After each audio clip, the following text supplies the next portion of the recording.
There's no better feeling than a personal win, and the State Farm Personal Price Plan can help you do just that. Talk to a State Farm agent today to learn how you can bundle and save with the Personal Price Plan. Like a good neighbor, State Farm is there. Prices are based on rating plans that vary by state. Coverage options are selected by the customer. Availability, amount of discounts and savings, and eligibility vary by state. When it comes to towing, seeing is believing. That's why Chevy Truck's advanced camera technology offers up to 8 available cameras for 14 unique views, so you can focus on the view that really matters. Chevrolet, together let's drive. Learn more about Chevy Trucks at Chevy.com. Safety or driver assistance features are no substitute for the driver's responsibility to operate the vehicle in a safe manner. Read the Vehicle Owner's Manual for important feature limitations and information. Ryan Reynolds here from Mint Mobile. With the price of just about everything going up during inflation, we thought we'd bring our prices down. So to help us, we brought in a reverse auctioneer, which is apparently a thing. Mint Mobile Unlimited Premium Wireless. How to get 30, 30, bit to get 30, bit to get 20, 20, 20, bit to get 20, 20, bit to get 15, 15, 15, 15, just $15 a month? Sold! Give it a try at mintmobile.com/switch. $45 upfront payment equivalent to $15 per month. New customers on first 3-month plan only. Taxes and fees extra. Speed slower above 40 gigabytes. See detail.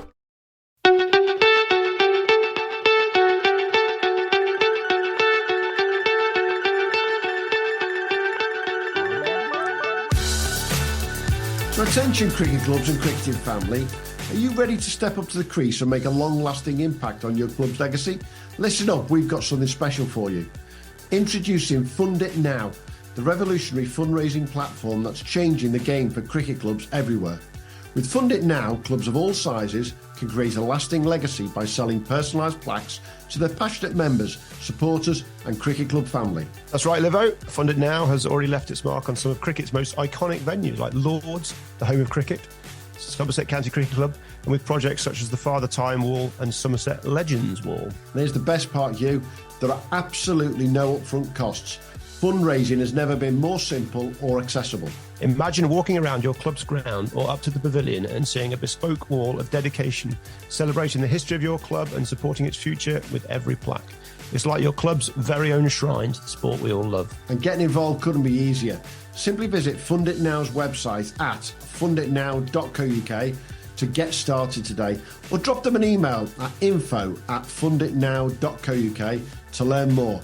It's time to rally your supporters and start raising money like never before. And don't forget to tell them you heard it from us at the Premier League Cricket Show. So what are you waiting for? Join the ranks of clubs and grounds like Somerset County Cricket Club and Lords and make your mark on cricket history. Visit Fund It Now today and start building your fundraising platform. That's funditnow.co.uk. Fund It Now, where passion meets purpose at your cricket club, and begin creating your own legacy. So welcome everybody to the Premier League Cricket Show. Once again, Hugh and I are joined by someone in our series of Overseas at the Crease. And as anyone who's been listening will know, what we've been trying to do is chat to people who are daft enough to come from overseas to a British summer and play Premier League cricket. So previously we've had Teague Wiley, we've had Tando Intini, and we've had someone who this guy was talking to today will know, Mr. Peter Hadzoglu. But join us today, and I'm going to blow his head up straight away here now, because we've been looking at footage this morning and the commentators go on about the same thing. The greatest Australian fielder of all time, they keep saying. But he has got more catches than anyone else in the Big Bash. So welcome, Jordan Silk. How are you doing, mate? Cheers. Thanks, guys. Thanks for having me. Great to be here. Absolute pleasure. Absolute pleasure. Come on, let's hit it straight on the head. They go on and on and on about your fielding on the comms. You're not a bad batter, though, either, are you, mate?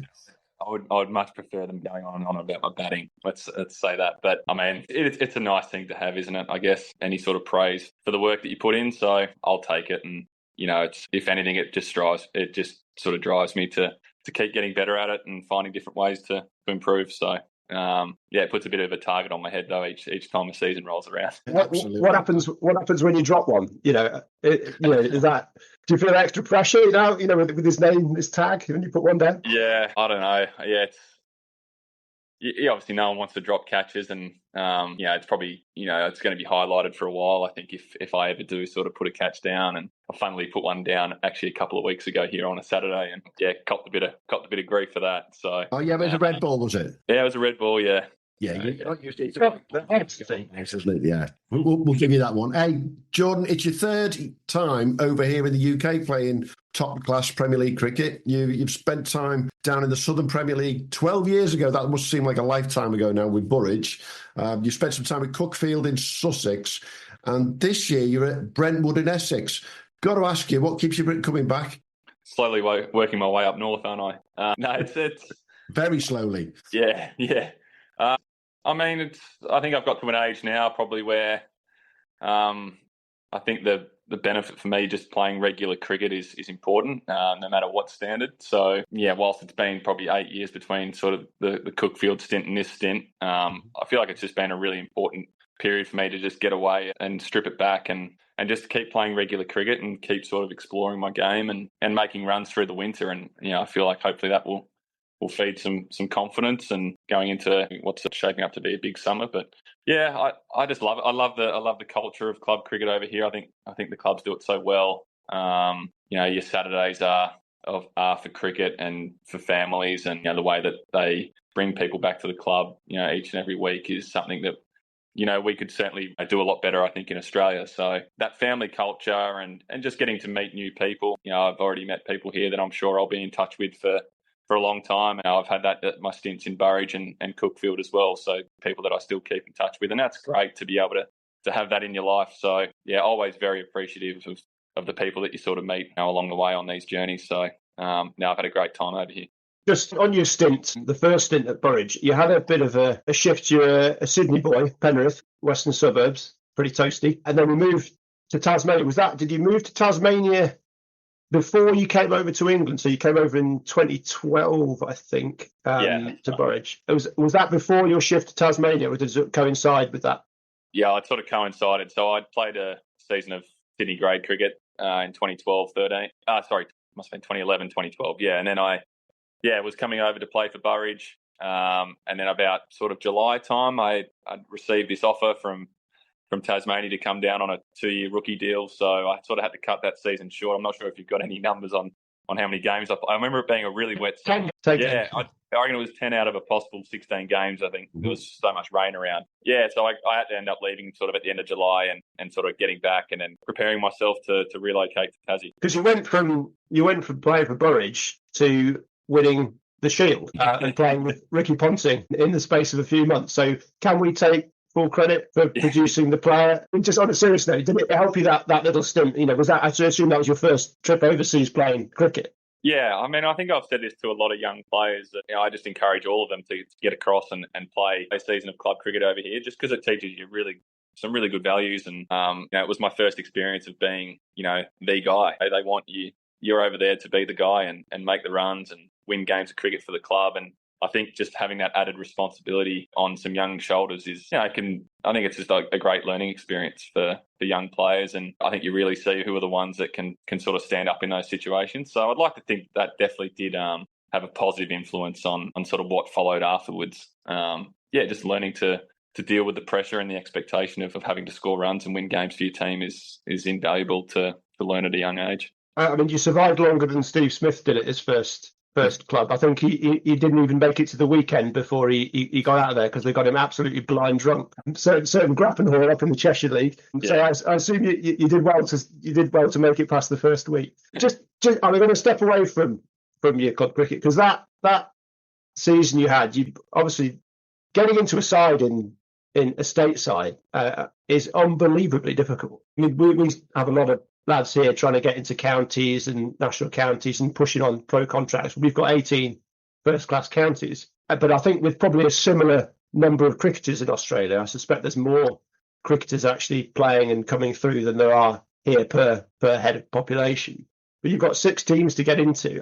It's unbelievably difficult to break into those sides. So for you to break into a side with Ricky Ponting in it and a few other huge names, how's that feel, going in that first season? Yeah, it was a whirlwind 12 months, really, from sort of finishing a club season with Penrith in, March, April. 2012 to then finishing a Sheffield Shield season in 2013 with Ricky Ponting and George Bailey, Tim Paines, all those types was it was just such a surreal time. And I think I made a really good impression. I think when I first moved to Hobart, got stuck straight into club cricket. I was just on a 2-year rookie deal, had no expectations of playing any sort of first class cricket that season, but just was able to put together a solid club season. Just doors seemed to open up for me along the way. I made a couple of good Sec 11 scores, and there was just like a bit of a struggle at the top with openers sort of towards the back end, and they'd lost a game in Perth, and that was sort of seen as, this might be season over. So I think they honestly brought me in just because of that reason, that they thought, well,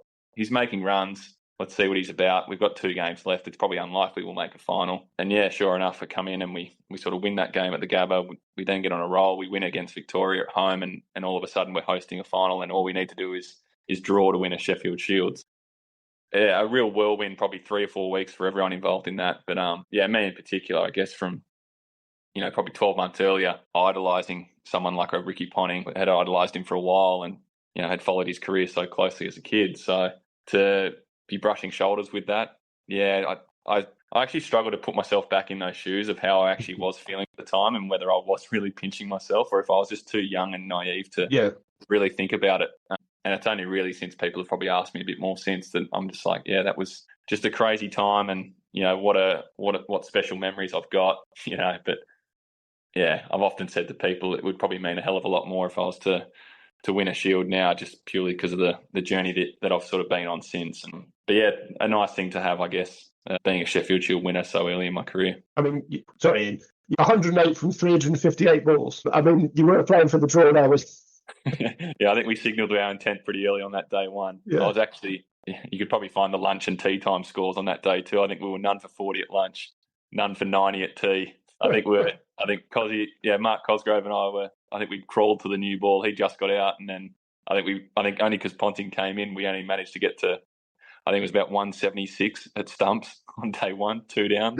It would have been an awful day of cricket to watch. That begs the question: how the hell did you become a T20 player? Well, I think it's a great question, really.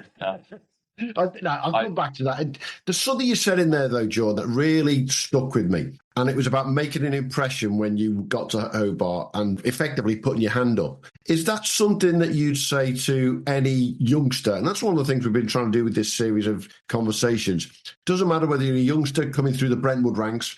Doesn't matter whether you're a youngster coming over from Australia to play for Brentwood. Put your hand up and get involved from day one in everything that you do. Is that what you'd say? Yeah, I think so. I think, I'm probably lucky. I've had great parents who have brought me up sort of in a way that, you get in there and you give it your best shot and you just be a good person along the way. And I've treated sort of Brentwood no different to how I treated probably Burridge or Cookfield. I've got sort of stuck in with their juniors and working with them, doing occasional one-on-one stuff with some of their junior players. And I just think getting your teeth involved to that. And, I'm obviously in a very fortunate position to be able to give that sort of, advice to young players, and I think they get a real buzz out of it, and that gives me one too. So it's I think it's important in that sort of first sort of month or 2 months to really sort of sink your teeth into some stuff. And one, it gets everyone sort of on side with you, and then 2, it actually gives you great fulfillment that what you're doing and what you're contributing to a club is important work. So it's just the way I've probably always been with any sort of club or state or big bash team that I've been involved with. Well, you'll be pleased to know that it's obviously rubbed off that sort of way of thinking. I was talking to Jeff Ellis a couple of days ago, who's the ex-chairman of Esher Cricket Club, where Teague Wiley has been this season. And he described Teague exactly as you've just said. He lived 1/4 mile down the road from the club. He embedded himself with everything from day one, whether it would be the juniors or whether it be having a beer in the club on a Saturday night. Yeah. That's the key to it, isn't it? Yeah, it really is. You got to really sort of immerse yourself into the culture of the club and get to know people. I've enjoyed building relationships with some of our players, and why not? Like you're there for 4 or 5 months. It'd be a pretty miserable existence if you're not sort of doing those things. So I've enjoyed getting to meet new people, playing with some really good cricketers as well. And I've just loved the whole sort of experience. I think I've been quite lucky with all 3 of my experiences, is that I've just had great people in and around the club, and I'm sure that's most cricket clubs. In fact, I know that's all cricket clubs. You've got great people involved. So yeah, very, very lucky. So you've had 3 stints in the UK now, 2016 and 2024. Can you see a difference in the quality of the Premier Leagues in that 12 years? My belief is it's gone up, and it's gone up considerably. Can you see that yourself? It's a really hard one for me to answer because a few people have asked me this, and all of my stints I've been a different player for all 3 of them. Like the first year I was a young, pretty raw. Then I was maybe a little bit more developed and had experienced some first-class cricket for my second stint, but I was sort of still struggling a little bit to find some consistency. And then I guess now you'd say I'm probably coming over as a bit more of a seasoned sort of professional. And so it's really hard to actually compare all the leagues. And they're probably, I think the Southern Electric League that I was playing in was actually a level below the main league as well. So it's really hard to compare. They're all very different and unique in their own way. I think the Essex League has definitely been what feels like a lot more sort of slower bowling, so a lot of spinners. Oh, hang on. Do you mean Mark Whitlock at Hornchurch? The flying bus. The flying bus. Second or third game over here, yeah. Sorry, we couldn't resist that because he's a friend of the pod. Nice. No, I've been fortunate to play against him a couple of times. Yeah. No, they've all been just really different and unique in their own way. And I'd say, the Essex League's been, it feels like it's predominantly like if you have good spinners, then, your team will probably go a long way to being up the top end. So that's what I've sort of learnt. And the better you can play those spinners, then, the more likely you are to win. So I've enjoyed that part of it. Probably an area where I've wanted to, sort of improve on is my play of spin. And I think I've sort of come away with working out a couple of things and how best to do it. So that's been a positive. But yeah, they're all unique. It's really hard for me to comment on whether it's improved or not because I've missed sort of 7 or 8 years of cricket over here. So, but what I can say from what I've seen at Brentwood and some of the top clubs in the Essex League is there's some players with some serious ability who never really quite made it. I only have to look at our captain Aaron West, who week in week out I think this guy's really good, really good player. Like it's a shame he never got there because I think he could have added a lot of value to something. To an Essex, or I know he spent some time down in Hampshire as a youngster as well. So they're guys I look at and think, there are some proper cricketers in this league. Just on your cricketing journey, then, where does it start? Back at Penrith, how old were you when you got going? I cracked into our first grade team when I was 16. So I probably spent 4 or 5 seasons, I think, of first grade cricket. And again, it's actually quite funny. The way I sort of started my first grade career is very similar to how I actually started my first class career. So it started off with a bit of a bang and got away, and then they've almost been very similar how I've sort of the next sort of few years have played out afterwards. So struggled for a few years through Sydney grade cricket, but was playing some under 17s and under 19s cricket for New South Wales and doing okay at the carnivals. Must have done something okay against Tassie for them to have any sort of interest in me during those. And then so about 4 or 5 seasons of club cricket at Penrith, which set me up. It set me up really well. I think it's I had some great mentors actually at Penrith. We had John Benno, who was a coach of the club. So I was doing some batting stuff with him, and just a great figure of the game. Then I'd be quite lucky. I'd often get to sit. Trevor Bayliss was a Penrith boy, and he would sometimes be around if in between international coaching stints. So got to spend a little bit of time with him in my last season at Penrith, which was great. Really lucky to have some great role models sort of in and around Penrith Cricket Club before moving down to Tassie.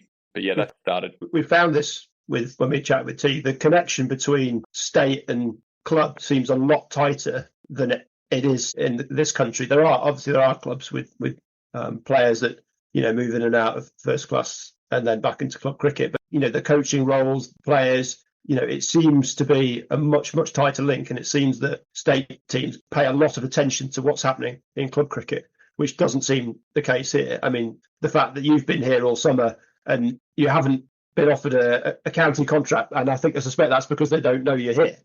It shows you that they're not, the counties just don't seem to rate Premier League cricket too much. And it's only recently in the last probably 6 months when there's been a few initiatives such as the South Asian Cricket Academy and a few other things, and the national counties as well. All of a sudden, they're looking around and going, actually, there's some good cricketers here, and then they're going on to do well. So, how does that link work? Is it the state players, New South Wales, always come back and play if they can? It's very different state to state, and how those organisations manage their own players. We've probably taken a bit more of a individual approach with a lot of our players down in Tassie as to, how's their workload been through Shield cricket, one-day cricket, do they need a break? And I'm sure that's probably often the reasons over here as to why players aren't rocking up for their clubs or whatever. It's just purely because the demands, I think, of 4-day cricket and one-day cricket, plus it's a pretty challenging schedule, I think, in the UK as well. So I understand that there's difficulties around getting guys available for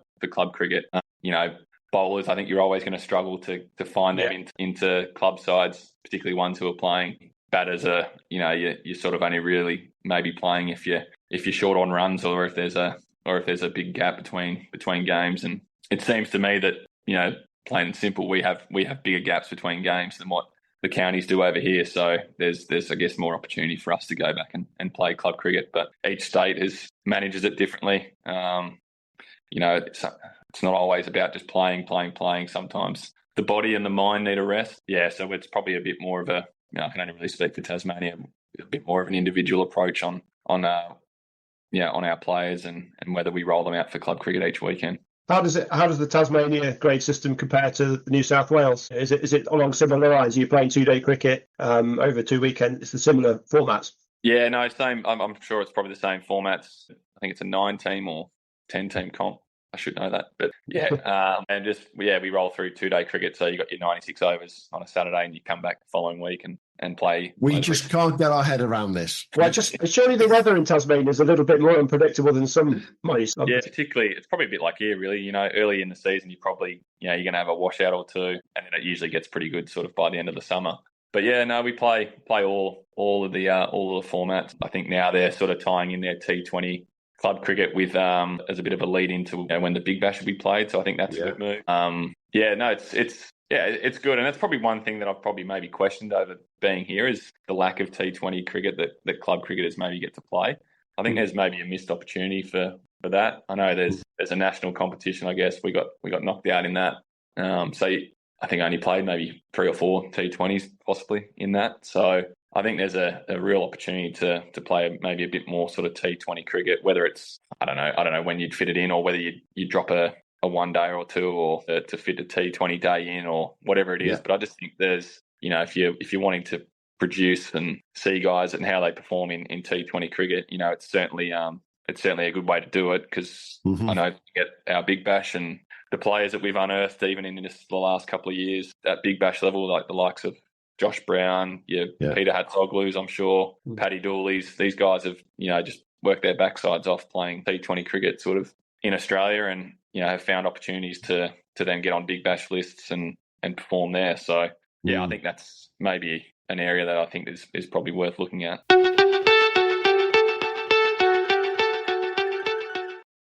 This episode is brought to you by State Farm. You might say all kinds of stuff when things go wrong, but these are the words you really need to remember. Like a good neighbor, State Farm is there. They've got options to fit your unique insurance needs, meaning you can talk to your agent to choose the coverage you need, have coverage options to protect the things you value most, file a claim right on the State Farm mobile app, and even reach a real person when you need to talk to someone. Like a good neighbor, State Farm is there. Oh, such a clutch off-season pickup, Dave. I was worried we'd bring back the same team. I meant those blackout motorized shades. Blinds.com made it crazy affordable to replace our old blinds. Hard to install? No, it's easy. I installed these and then got some for my mom. She talked to a design consultant for free and scheduled a professional measure and install. Hall of Fame son. They're the #1 online retailer of custom window coverings in the world. Blinds.com is the GOAT. Shop Blinds.com's primetime kickoff event. Save up to 50% off select styles, plus doorbusters. Rules and restrictions may apply. How did you transition into T20? Was that a natural progression, or is it something you particularly worked at? Yeah, I think early in my Penrith days, we would play a few T20s. I think it was sort of starting to come in then and become a bit more popular. So we would play a handful a season, and then like you said, who would pick me up? After my first sort of 3 or 4 games of first class cricket, probably striking at about 23. in that. So, yeah, I mean, I was fortunate. Again, this is going back. I knew Trevor Bayliss well enough, and he was coaching the Sydney Sixers at the time. And I probably wasn't that appealing to the Hurricanes just yet. But TB thought, well, I'll throw you something. I know your family are in Sydney and your girlfriend's in Sydney, and it might be a good way to get you back. We know you can field for one, so if we need to get you on as a sub fielder anywhere, throughout the season, then that'd be great. So yeah, they took a chance, and funnily I played most of that season. I think I was batting around 7. My stats would be horrible. Professional fielder. Yeah, I was a professional fielder for the first couple of years probably, but it just gave me chances, and I obviously did enough for them to sort of keep me around, and yeah, I guess from there I've sort of grown and developed my game to sort of fit into the T20 mold, I guess, so to speak. And I'm obviously very grateful for those early opportunities, because without that sort of experience, I wouldn't be the player I am now. So very happy to have sort of ended up there and found myself into a team that was, again, like Tassie when I first moved, mostly successful. So it was an easy sort of team to slide into. It was a bit of a dynasty, that Sydney Sixers side, wasn't it? I mean, I think you won back-to-back titles. One of them was COVID, which can't have been a huge amount of fun for anybody. And then obviously, I think you were finished second in the next season as well. I mean, what is it, do you feel, that makes a successful T20 side? If you were sort of to put a side together on paper, what are you really looking for? What's your role players, I think, is important. If I'm to look at the best T20 in Australia, I think they've just got guys who are in clear, identified roles. And I think if you look at the amount of cricket that we've probably all played together at the Sixers, you could probably look at the list of games. Like, there's guys there, like even as someone who feels like they're a new player, Josh Phillippe is, ranked up something like 85, 90 games for the Sixers. James Vince, similar. Yeah, we've got probably 5 or 6 of us now in the 100 club, and it's just having that cohesion has been hugely important for us and our success. And by having that, we clearly understand what each other are going to do in any moment, how each other are going to play, what we need to do to get over the line in that certain scenario. So just by repetition, I fly up there every December, and I just know who I'm going to be with. I know exactly what my role is going to be, and it's a really hard thing, I think, to find in teams. And I think if you look at us and you look at the Scorchers, clearly the two that have been able to do it the best. And I think we're maybe seeing another team emerge in the Heat that have sort of. I look at them and I think they're sort of following, in the footsteps of what we've sort of done for the first sort of 10 or 12 seasons of Big Bash cricket. I don't know, it's not by chance, I guess. There's a lot of hard work and stuff that goes into that, and bringing the right guys in at the right time, like your Philippines, and bringing Dan Christian in for a season was hugely important. Yeah, just add little changes here and there that have really benefited our group, and it's just a group of really good people and a good organisation. And again, that's I always look at things from a club cricket perspective. What you said there, John, is no different to a good cricket club at all levels. When you've got a group of players who come through together and they know each other and they work together and they form that bond is the best way to describe it, isn't it? And you fly into Sydney every year and you know you're going to come. Moses Enriquez, I think. You know you're going to bump into Moses. There he is. He's been there forever, like you. You've got the same guys, and you know what you're leaning on week in, week out. And I'm sure that's the same with Brentwood as it is with the Sydney Sixers, isn't it? Yeah, I think you're 100% spot on.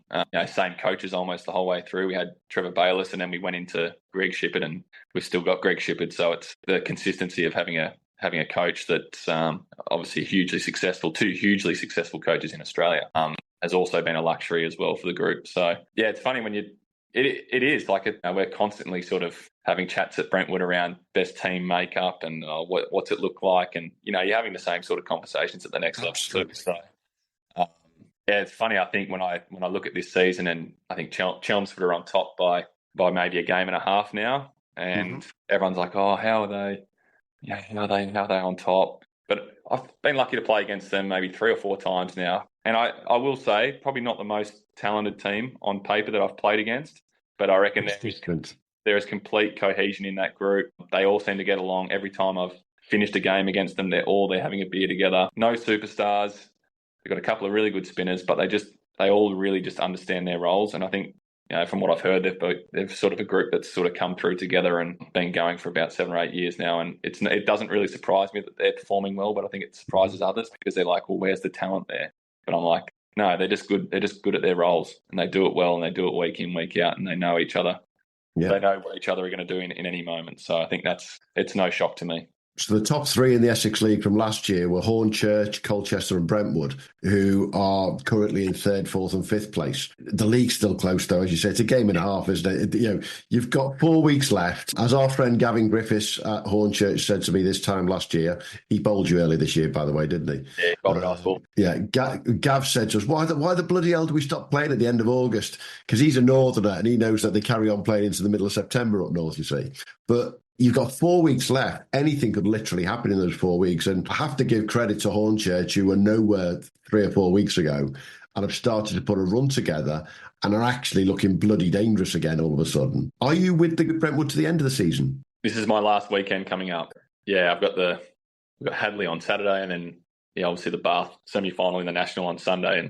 And then that's it for me, unfortunately. I've got some pre-season tour commitments to get back home, which is a shame, but I think that's often the case. I think if you're getting an overseas sort of pro, that it's unlikely they're either going to arrive late or they're going to probably leave early, and I think that's just part and parcel of how it's always been. Were you tempted to go to the top end T20, for example? Yeah, I think our guys are up there at the moment. They're playing right now. I mean that's obviously appealing as well. Like I think it'll be interesting to see how it all sort of pans out at the end of that tournament and how much of a success it is. But to have sort of you got 4 big bash clubs up there plus the Tasmanian state team, Northern Territory, ACT. It's put together a pretty good resume of clubs there. So yeah, there's obviously a lot of. Is it almost like how can I describe it? Almost like a big bash academy. Baby bash. There was a baby bash going back to when it was, I think, state T20s.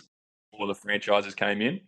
They used to have a baby bash, and that was the second 11 teams would often go away and they'd play similar to what they're doing up in Darwin at the moment. But yeah, no, I think I look at it because I'm not a well-travelled T20 cricketer. I'm playing in all these leagues. So something like that where I can actually play some T20 cricket, before I actually get to a Sixers season, is it's actually pretty valuable. So I'm sort of going from Shield cricket, one-day cricket, and then you're into T20 cricket, and I'm only ever doing that on a 12-month cycle. I'm not picking up these sort of gigs anywhere else. So I think there is certainly maybe some appeal in that competition.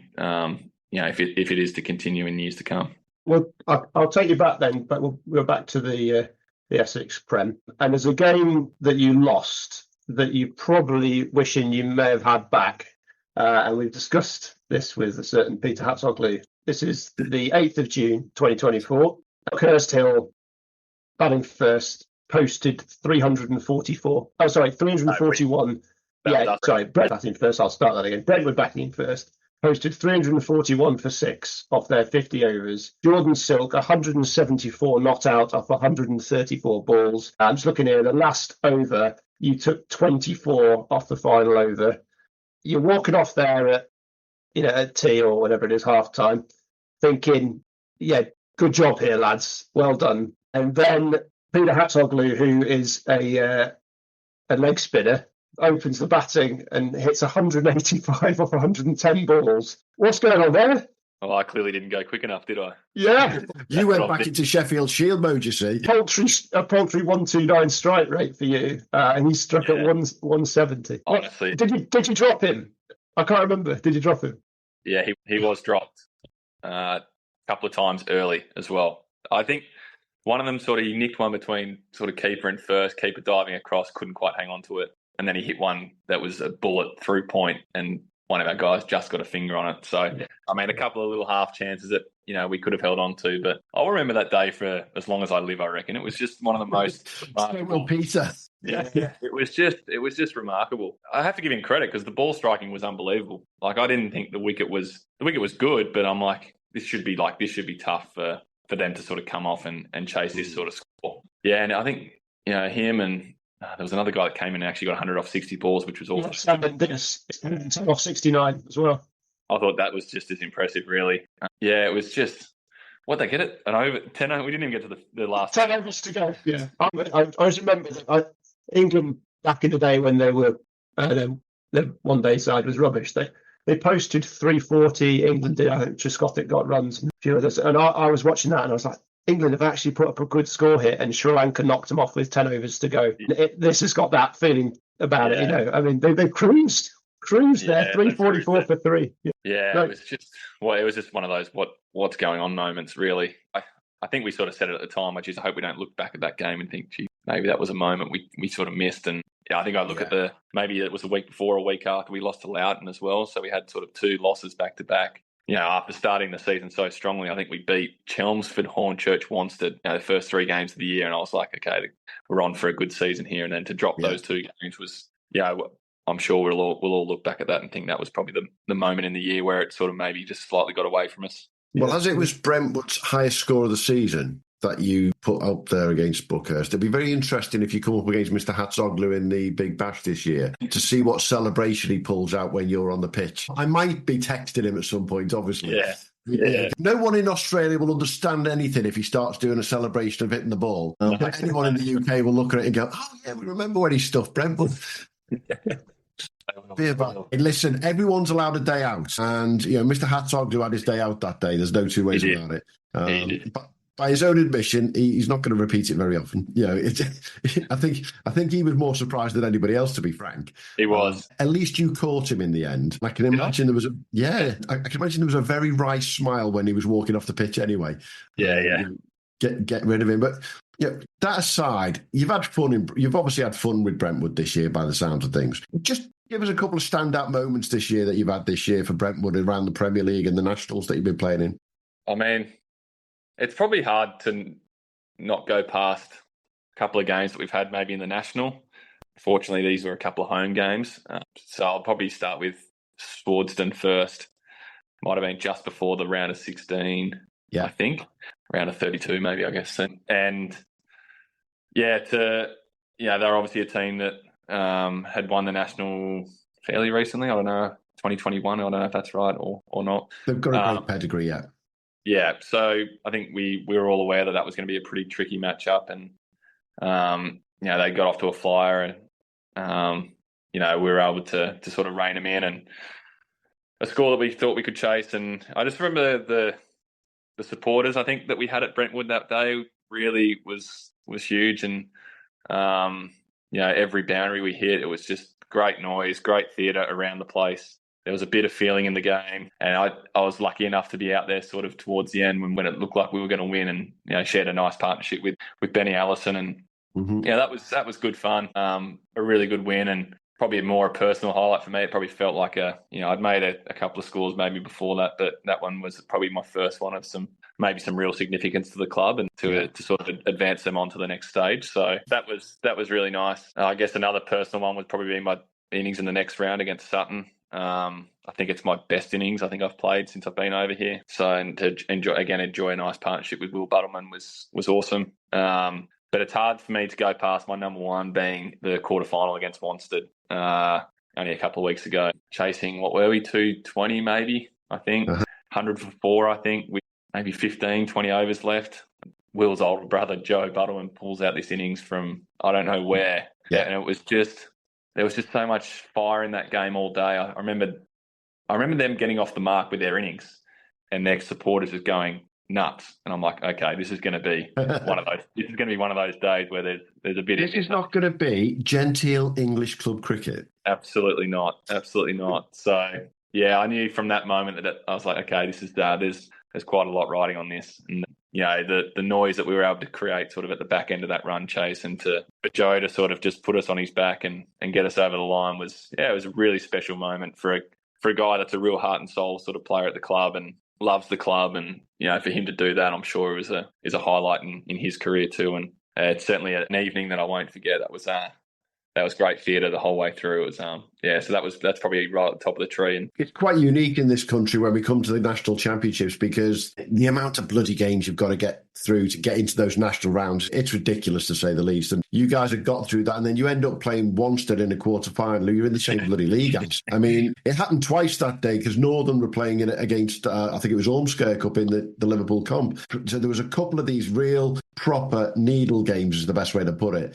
But That's what makes these national competitions, isn't it? Yeah, you wouldn't have it any other way. I think it's great that it happened in a quarter final, and I think it's just that whole competition is fantastic. I think obviously early on you're expected to win, as a Premier League club, top of the league.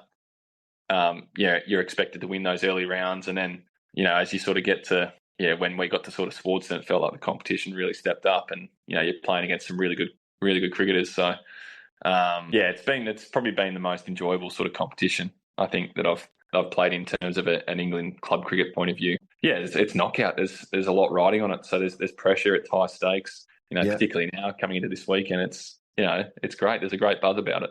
Yeah, you're going up against Bath this weekend, are top of the West of England Premier League at the moment. Again, amazing calibre when it comes to national competitions over the years. I don't know if you've seen this, but they've got one of the most incredible club cricket setups you will ever see. They've got their own indoor school, the full works. They've just got it going on over there. But you're not going to be scared of anyone down at Brentwood playing down there, are you? No. I think we've got a I'd like to think very experienced group, and I think some of them are almost seeing this as a bit of a revenge game for a semi-final that maybe happened a few years ago where Brentwood travelled to Bath and got belted. They want to get one back on them, and I think having it at home is nice as well. We know our conditions quite well, and we know what works. So I think that's a real positive, I think, in our favour. And we're certainly not scared of anyone. And what are we down to 4 clubs? It's absolutely anyone. So as long as you've only got to really turn up for 2 good days, and and the competition's yours. Yeah, this is obviously the big one to qualify through to a final would be massive, and hopefully I can play a small part in getting the club there. It would be it'd be a huge achievement. And if you get to that final, I've got to ask, is Webby going to be on the phone saying, how do we get you back over? How do we get you back over this final at Worcester? Yeah, there's talks of private jets and whatnot, I think, to get me back. I think it's going to be fetched. I think it's going to be a bit far-fetched. I think it's a bit too tight for our season back home. Be good fun though, wouldn't it? I mean, if it was played at the end of August or, around then I'd probably be able to squeeze it in. But unfortunately, it's another, 3 or 4 weeks away, I think, if they get through.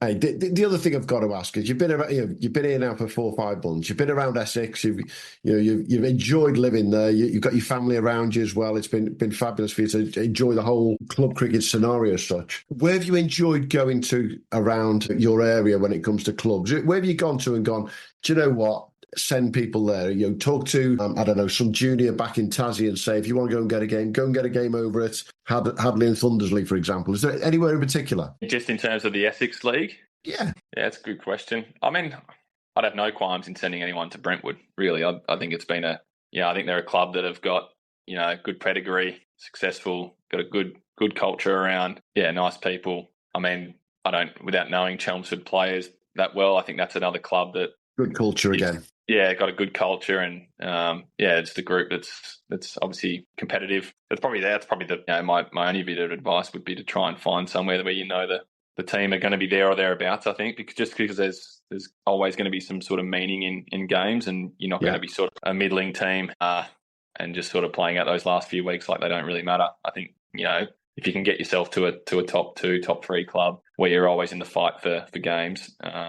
Then that's obviously going to be a lot more enjoyable. You'll have a lot more fun, I think, off the field as well if you're going to a club that's going to be winning. So, probably those. Probably Chelmsford, I think, would be up there. Okay, so got to put you on the spot. Then you're leaving after this weekend. Who's going to win the Essex League?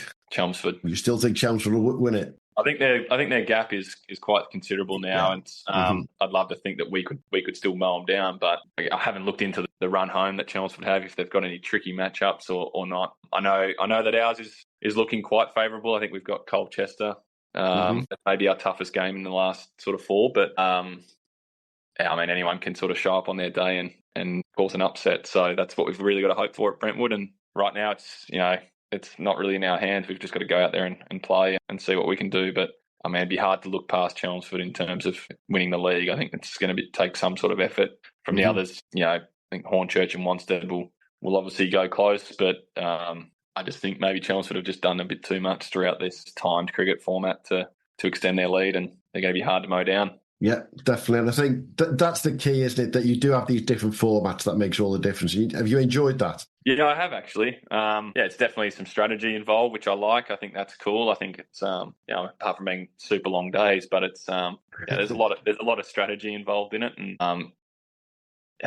my only real probably gripe with it, and it's probably affected us a bit, is the points and how they work, and how you can only like we've lost a few tosses and had to chase in games, and you only get 20 points for a chasing win as opposed to batting first and bowling a team out you get 25. I feel like if you look at the ladder, we've probably won the same amount of games as some of those teams in front of us, but they're batting first and winning, and we're not. So it's probably my only real bugbear is that. But amazing! It's almost as though you've been listening to our podcast week in, week out, Hugh, isn't it? Really, because I think we are. I think honestly, and we probably got to the point in the last sort of few time games where our hand was probably forced a little bit in having to bat first in conditions. I'd say, geez, I think we should probably bowl here. This will just get better, but you almost can't because of how the points are working. And I just don't know if that's necessarily the right way. I think you've got a team that can bat 64 overs and then a team that has to chase that in 56. Is that not worthy of like the same amount of points? I understand taking 10 wickets in 56 overs is hard, but what if you chase 320 in 56? Where's the reward? Where's the 5 extra points in that you should get? So I just don't. I don't know if that's something they need to consider. It obviously forced teams to maybe be a bit more aggressive with the bat to allow more overs to bowl teams out. So I don't know what the balance is, but I've got to ask, that's 120 overs a day you've been playing the last few weeks. Yeah. Most people who will be listening to this pod will know you as a T20 player first and foremost. How have you found that to come from the Australian season and the Big Bash and the end of all of that season? And effectively, have you used this almost as a massive training schedule, shall we say, ready for the Sheffield Shield again? Yeah, I guess so. I guess you could say that. Like on the weekend, for example, I think we played 126 overs on the weekend just gone. So that was a big game. But yeah, no, it's good. Yeah, I guess I can see it as sort of miles in the legs for me, and time on feet is obviously important when you're preparing yourself for a Shield season. We play 96 over days, so I've got to get my body right for fielding long periods of time, obviously, in that. So yeah, it helps to be actively doing that, and not just having to go for 4-hour long walks back home. No, that's been good. It's unfortunately we haven't been able to maybe take as many wickets as I would have liked, so we've actually had some decent stints in the field. But no, it's all been good preparation, I think, for hopefully a good summer back home. Looking ahead to the Shield, you lost in the final to Western Australia that have been very dominant last year. What's it looking like for Tasmania? What are the prospects for Tasmania in this coming Shield season? Yeah, I mean, you could probably ask every state what their prospects are, and they'd say, well, yeah, we want to win the Sheffield Shield. And it's not really any different for us, having come so close last year, slightly maybe unexpectedly last season, even to probably my own expectations of where I thought the group were going to be at. But that was, just so good to see the growth of our team and seeing different individuals have to stand up when, we lost certain players. So yeah, it's still a maturing group. I think I'm probably maybe the second oldest now within our team, and so I still consider it to be quite a young group, but young group that have played quite a bit of cricket now. So we expect our guys to be performing well. I think I've read that New South Wales will have some of their test bowlers available sort of for the first 4 rounds. So they're going to be a tough prospect, I think, if you come up against them. So I mean, we want to win every competition. We want to win the one-day competition. We want to win the Shield competition. So they're our hopes and goals for the year. And yeah, as long as we're sort of doing it in the right way and sticking true to what we believe in as a group and how we want to play our cricket back there, like we did quite well last year, then hopefully we're on a nice trajectory. And it's like you said, losing to WA, they're a team that everyone in Australia is trying to emulate really right now. So, we're no different to that, and we want to sort of be building ourselves to the time that when hopefully it all ends for WA, that we're the team that jumps on and has that sort of next little period of success. So that's what we're all striving for down there. Absolutely. I've got 2 final questions before we wrap up, Jordan. It's stuff that we always ask on these overseas at the Crease series. So first one, give yourself a chance to say hello and thank you, whatever you want to say, to anyone in particular at Brentwood. Or you can just say, do you know what, you've made my summer for me. I think the first person I sort of contacted to at the club was the captain, Aaron West. He's been fantastic for me. I think he's been a he was firstly a good sounding board for everything I needed to get sorted for Brentwood. He seems to be the guy that does everything at the club, not just him, but his parents. They're lovely. Jan and Steve. Steve picked us both up from the airport when we first got here, and there's been nothing but great to us. And that I think it's been similar in some of the other club stints, that you have these families that are the real heartbeat of a club, and the West family, in particular, Aaron, Steve, and Jan, they really are the heartbeat of that club, and I can't be more thankful for the time that they've put into me, and any questions that I've had or anything around coaching or whatever. They've just been super reliable people. So they're probably definitely one. That obviously the playing group, I've loved getting to know each and every one of them. I've enjoyed some great times on the field. To Webby, the chairman, as well, for getting everything sorted and making sure this trip was as successful as it could have been. And then I think lastly, I'd love to shout out the people that we've been lucky enough to live with over here, the Whetstone family. Connor Whetstone was playing at Hutton for the last 7 or 8 years, has moved back to after being a Brentwood unit, has now come back to Brentwood just for this season. And he just recently spent a summer in Melbourne. So I think when push came to shove about where we were going to live, it was getting a bit touch and go. And Connor had asked his parents if it was okay if they could take the overseas in for, at this stage it was only meant to be about 10 days. It's quite a funny story.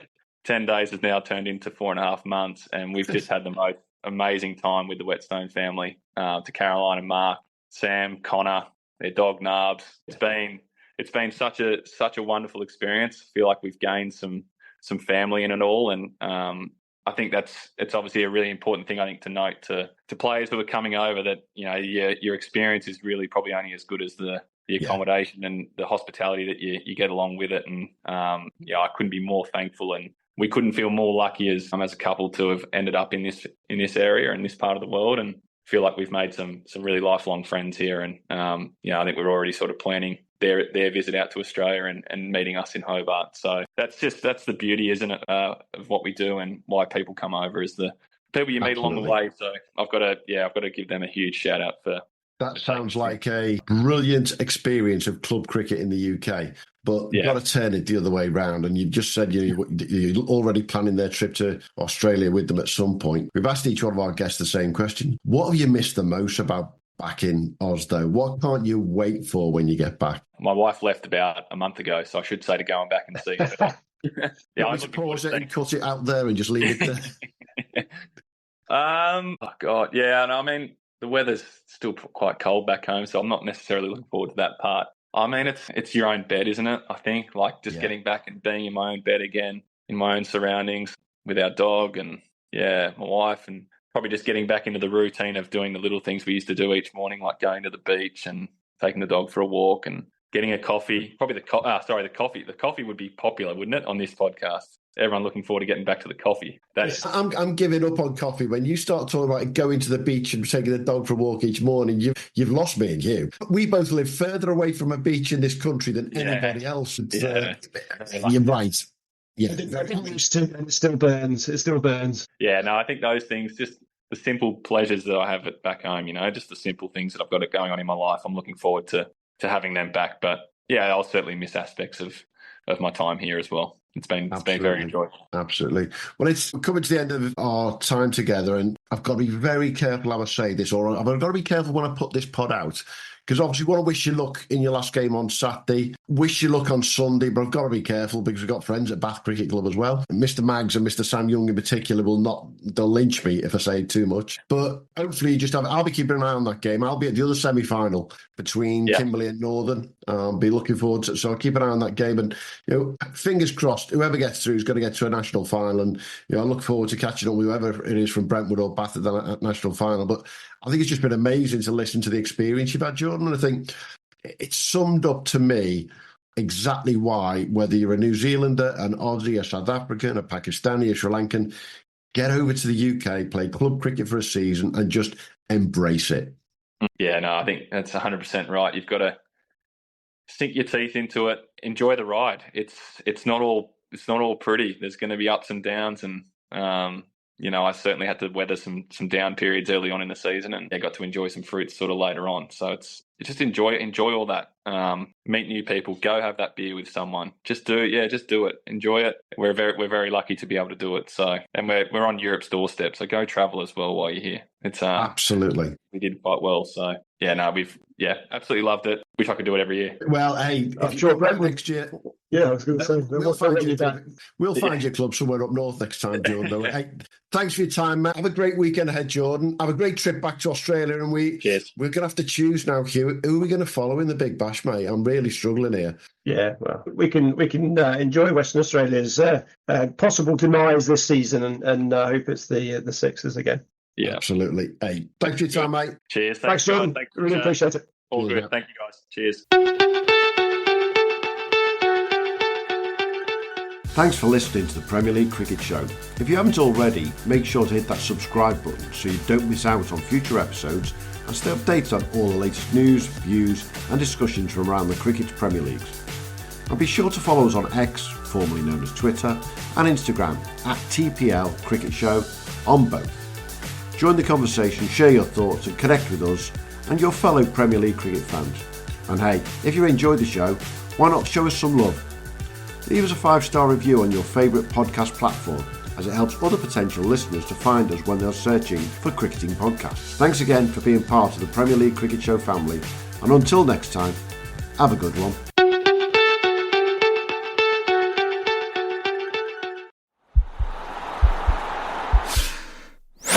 This podcast is part of the Sports Social Podcast Network.